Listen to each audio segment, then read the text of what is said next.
Hello, my name is Haley Skinner and I am presenting on Bottari Realty and Associates.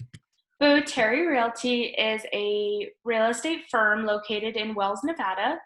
They service all of northeastern Nevada and they specialize in serving and selling and renting Nevada farms, ranches, lots, acreage, residential, commercial, and industrial properties.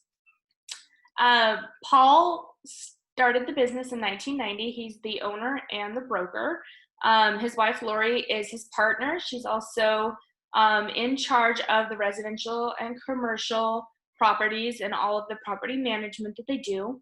They recently hired Hannah Roberts, a local from Jackpot, Nevada, as an agent as the economy in that area continues to grow and real estate demands grow with the influx of people moving in with the Long Canyon project through Nevada gold mines in the area. The organizational stakeholders are small because it is a small local business, but the economic and societal stakeholders are much more vast. The economic stakeholders obviously begin with the clients of the firm who both buy and sell property, as well as rent property. The competitors in the area are brokerage firms like Century 21, Sandy's Castles, Elko Realty, and then with the digital age, we also have online forums like Zillow and Rent, where homeowners are now able to serve as their own agents as they list their own homes and properties online, kind of making your competitors and your clients a little bit the same. So other businesses that are reliant on the success of Bottari Realty are companies like the electric companies, Wells Rural Electric in northeastern Nevada, Elko Sanitation as far as like waste management. These companies that rely on people to rent and buy property from Bottari Realty in order that they also subscribe to their services as well. Without the people buying the homes, they're not buying waste management and electricity and utilities. And then industry organizations such as the National Association of Realtors, they are able to set and dictate how the real estate market works. So they have a direct correlation with making these changes in policy and regulations that may or may not affect the firm's ability to sell, what prices they can sell at, how their commissions work, and those kinds of factors. Excuse me. There is a bit of overlap in a lot of stakeholders as far as categorizing them as either economic or societal. The reason for that is they can have an effect on how the environment the firm operates in works, as well as their ability to make money in it. For example, as I had kind of previously mentioned, the National Association of Realtors can change how what commissions real estate agents can make on their purchases. So that affects the environment that the industry exists in, but it also affects the ability of the firm to make money. The same with like the local chambers of commerce in Wells, Jackpot, West Wendover, and Elko, is if they put any kind of regulation on businesses, then it affects the economy that it exists in as a whole, as well as the firm individually. Local municipalities, the city councils, the Nevada Real Estate Commission has those same kind of regulatory powers. And then community organizations that the firm may donate to or that may be involved with the firm in one way or another can have a financial effect on it, as well as, more importantly, those community members that are members of those organizations can change the reputation of the firm, which in a community this small is very, very vital.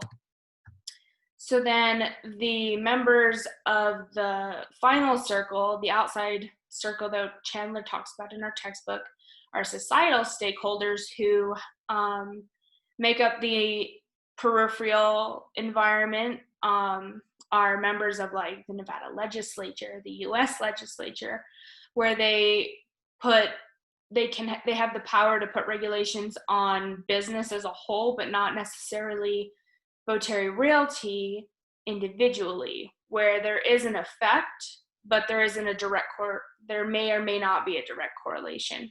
The same goes with environmental agencies, who can put restrictions on how land is developed, which Paul and Lori um, have fought tooth and nail for property rights of ranchers and land developers.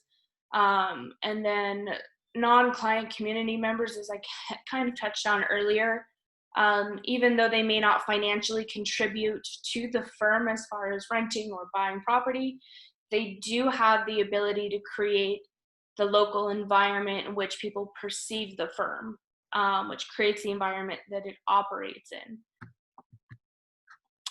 So, values that are important to the firm and to any business that operates, particularly one that operates on a clientele, really small personal clientele basis, are honesty, integrity, accountability, servant leadership, and dependability.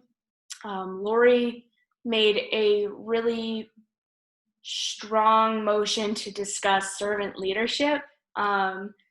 They believe that it is their job to serve these communities, not the other way around. It's not the community's job to buy property or to rent commercial space. It is their job to make it available to these people so that the economy has the option to rent from them or to purchase from them, and it keeps injecting money into the economy.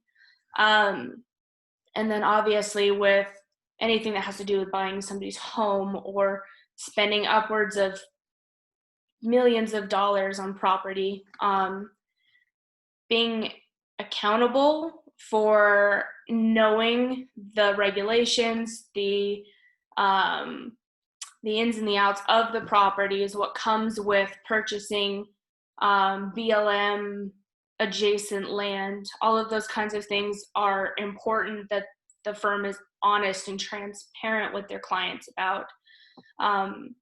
And it's really important to have these individuals know that they're not just treated as a number or treated like they're in a bad car salesman's lot. And these are values that have consistently helped the firm become one of the highest rated businesses in Nevada.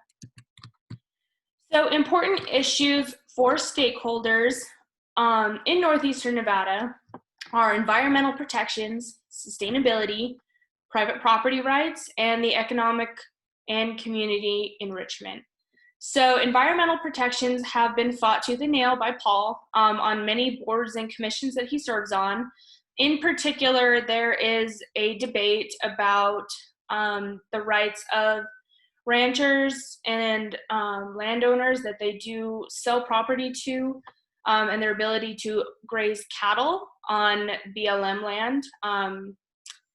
The issue that these ranchers don't necessarily get to the legislature effectively is that while these herds of cattle are open grazing, is they're reducing the risk of wildfire that ravage the area every summer. So by allowing these ranchers to open graze and have these rights on federal land, they are actually protecting the local environment. Another issue is sustainability as far as resource management. Wind power is becoming a large thing. On numerous boards, Paul has discussed bringing wind power into Northern Nevada, as they've done in Southern Nevada. Private property rights are huge in Elko County in particular. An issue that was recently fought, what is the issue of private water rights for unpumped groundwater, which is a issue between the state government and private property owners who own this water on whether the government can access it. This is something that Paul and Lori and the firm deal with every day when they have people who are potentially looking to purchase land but are unsure of where their rights end. And then as far as the local and state economy goes, so much of their business is based on people selling their homes in really expensive urban places like California and Las Vegas, where they can't afford the property taxes or the cost of living. So they sell these properties and get these huge payouts. Then they move to Northern Nevada where they have tax benefits as well as the lower price of land. So by these people moving their income and their business into the area to buy these lands through the firm, they're actually increasing the total local economy. So it's really important that these people have what they're looking for to be able to inject their funds and help the economy as a whole. So addressing those issues are some of the main bodies that the firm has been a part of that have sent bills to legislatures or voted on committees and put forth other small agencies to be able to work on these key issues for their stakeholders are on a local level, the Chamber of Commerce and the city councils. From an industry perspective, the Realtor Land Institute, the National Association of Realtors, and the Elko County Association of Realtors, where all of them have discussed key issues of the environment, sustainability, and then resource management, which is key for the firm. So when they're considering any of these actions, which of these issues to pursue, how to pursue them, they go through their CSR filter, which begins with, does the firm have the resources available to even make this happen? Because it's a small firm, they don't have a lot of manpower, but they do have a lot of connections to the community because of their deep ties within it. Being a part of many boards and commissions and committees, they have the ability to find the right person for the job a lot of the time, but there are things that they just don't have the resources to pursue. And then the second portion is if the proposed action fits in with their values. Paul and Lori are lifelong agriculturists. They own family farms here in Northern Nevada, and obviously environmental issues, wildlife preservation, and those kinds of things are really integral to who they are as people and who the firm is. So when they're looking for actions to pursue with or actions to take, it's really important that they help the environment and the economy, that it goes through their core values of being honest and dependable. And then third is the implications that the proposed action would have on the community. Like we've been saying, the community is so small and dependent on the success of these firms that any change could be disastrous. For example, in my paper, I wrote that if the market demanded that real estate agents bulldoze northeastern Nevada and create a giant parking lot, what implications would that have on the economy, the people, and the environment? Does that meet with their values? Does it meet with their resources? If not, then that's not something they should pursue because it doesn't pass their filter. So for future plans, the firm is going to be cutting back and reducing the property management aspect of it in the next coming months.